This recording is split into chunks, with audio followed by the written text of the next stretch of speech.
Yesterday, the 17th ministerial meeting of the non-aligned movement, which was held in Algiers, Algeria, unanimously endorsed the candidature of Foreign Affairs Minister Sam Kuteesa for the presidency of the 69th session of the United Nations General Assembly.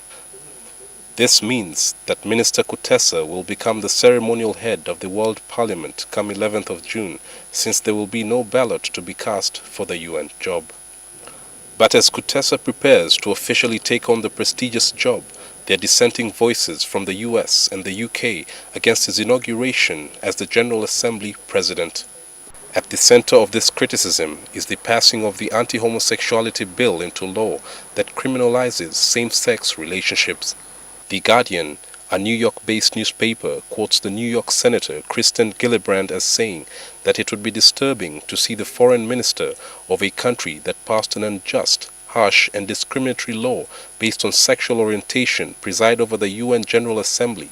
In the UK, human rights activists headed by Peter Tatchell are protesting against Kuteesa's inauguration. The Guardian newspaper quotes Tatchell saying that David Cameron and William Hague should be lobbying the UN to block Kuteesa's appointment on the grounds that his political record is inconsistent with UN principles. Despite these voices of disapproval, the Internal Affairs Ministry has reacted to the flack as uncalled for. Fredo Polot, the ministry publicist, says that these activists should direct their concerns to the African Union. Given that it is an African chance, or the African nation's chance, to hold the presidency or to hold forth of the presidency of the UN General Assembly. And given that there is disgruntledness among some sections of the world powers, that's the UK and the US, if they are discontent about Uganda's position, they can raise it with the AU, unanimously elected Uganda to that position. Opolot said Uganda, as a sovereign state, has the jurisdiction to make its own laws. First and foremost, the UN does not only represent the UK and the US.